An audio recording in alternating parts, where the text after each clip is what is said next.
up, YouTube? Back again, starting the new LS swap series for you guys that like Squarebody LS swaps. You're definitely going to want to tune into this project. It's a pretty cool project. It's a 1980 Chevy Sport. It's pretty neat old truck. It's got some good patina to it. It's got a little bit of Iowa weight reduction in it, but there's nothing wrong with that. The Chevy Sport's kind of cool. It's got the painted bumpers. It's the lighter red, then it's the maroon, and it's got the cool striping on the side. It's a Scottsdale 10. It's got half-ton axles. It's stock ride height, I believe, right now. I don't know if they intend on putting a lift on it or not. Probably not. This has got probably the worst of the rot and decay going on this side. Actually, it's a square body thing. Somebody used it for target practice at some point. These holes go all the way through. That's kind of nice. It's got a cool, the paint kind of came up on the hood too. The hood's got the rust on it like my truck does. It says Chevy Sport on the little front emblem. She had some slight fire damage. The old engine decided to spontaneously combust and burnt a lot of the engine harness. Took out the right side of the AC box and the AC harness. I have another AC box side from a spare part truck. I'm probably just gonna swap that out. I'll probably swap out the heater harness and stuff for them too.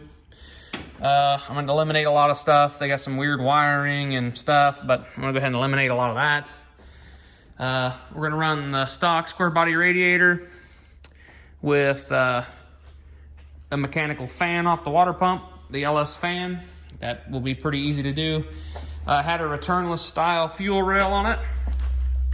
Right there. I converted it to a feed and return style rail. And I'm going to use the factory fuel lines that came off of the LS motor, one of my LS motors. I'm going to just cut back here, clean these up, and flare them. And be able to put hoses on it for the kit. And I'm going to eliminate the steam vent, or not the steam vent, but the evap vent. And then we're going to be doing a harness. There's the harness there. I'll be going through redoing the harness for this truck.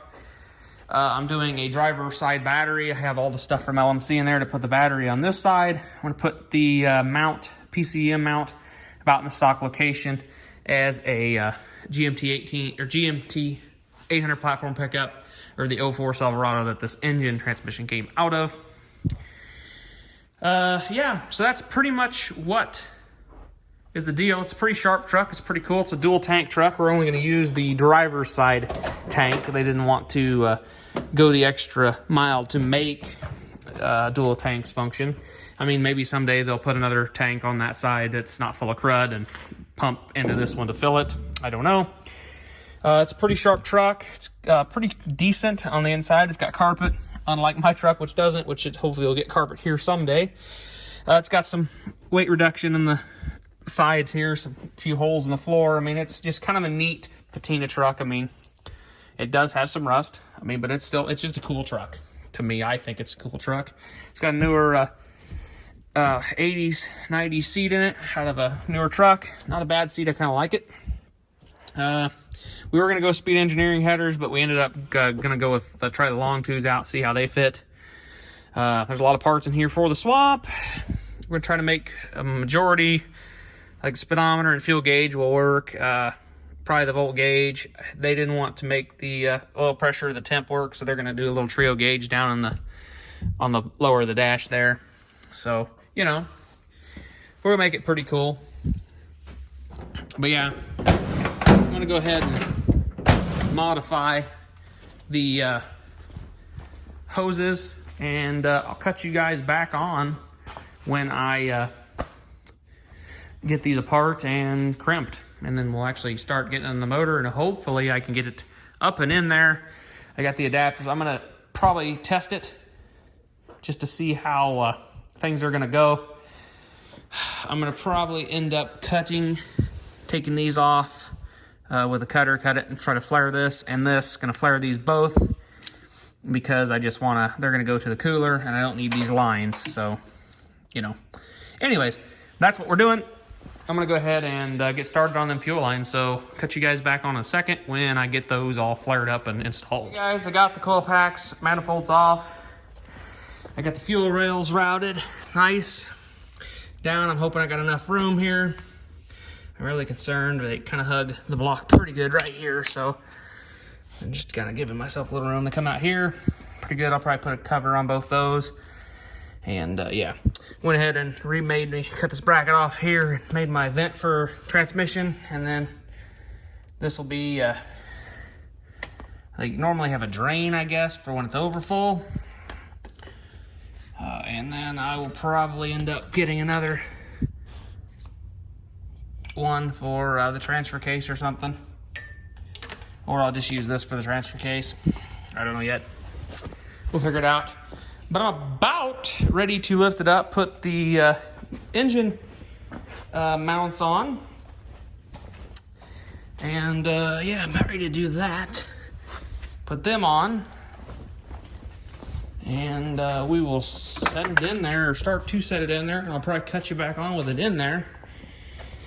Like I said, I don't have a cross member, so I'm going to have to take a piece of square tubing I got, or a ratchet strap or something to hold it kind of in its place. I'm probably going to go down there and take the shifter thing off, the rod.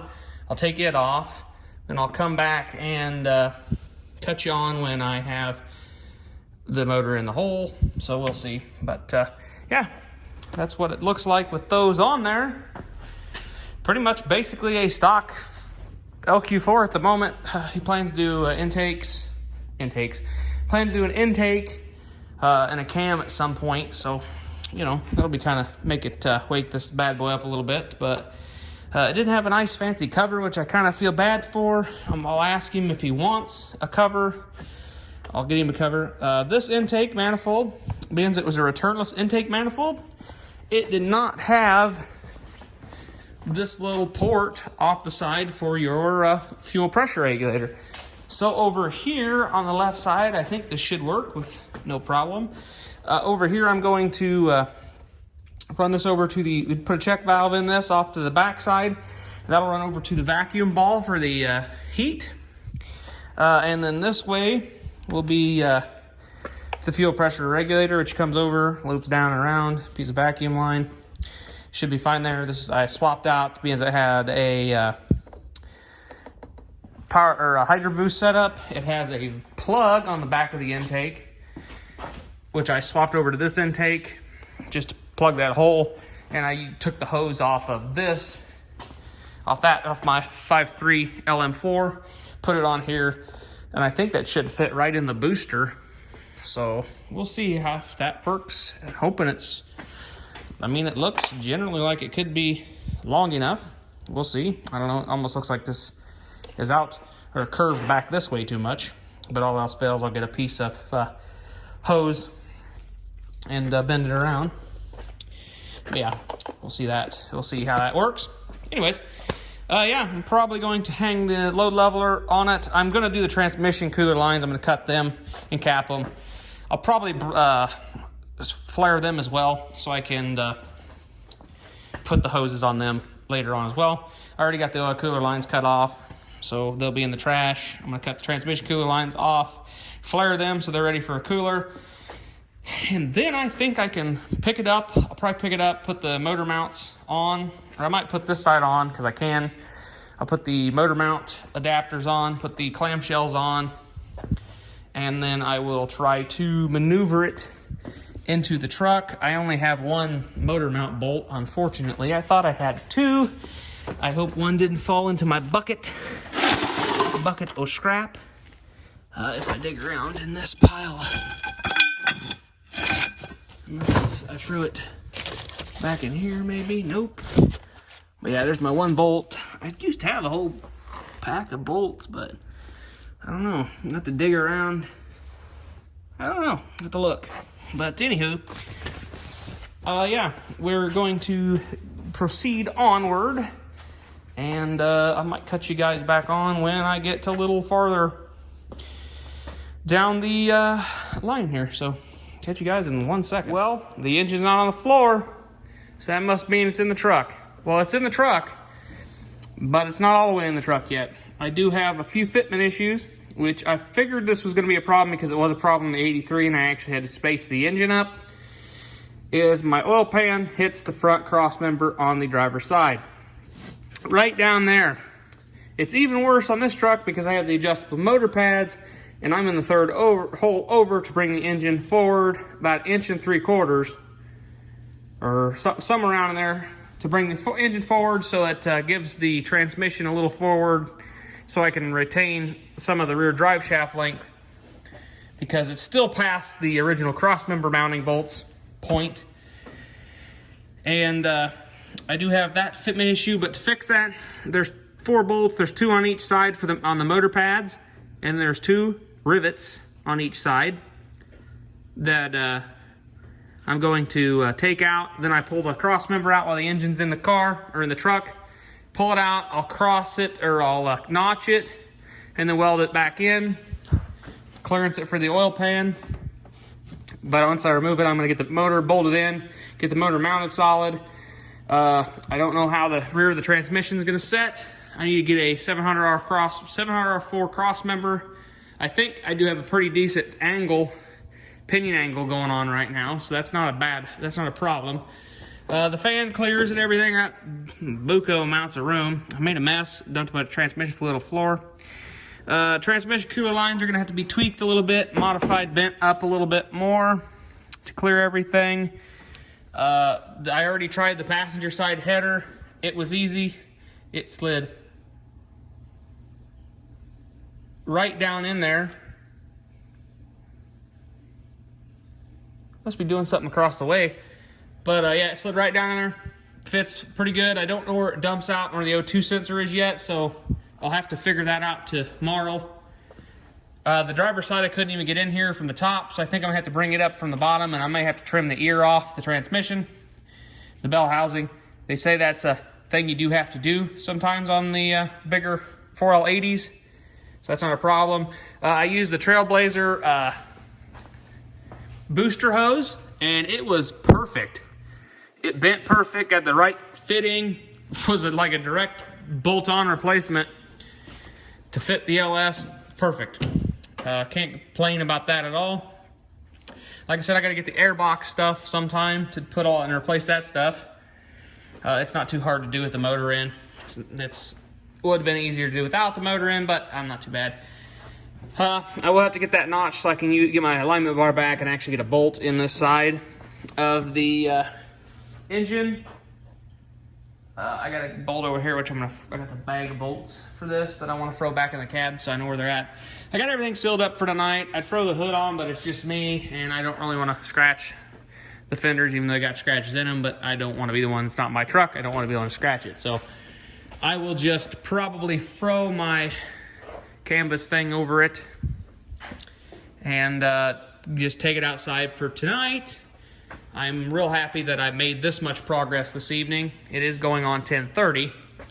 So yeah, then I'll have to start doing a mess of some wiring. I got a bunch of fuel stuff to remove. There's still plenty of room underneath there.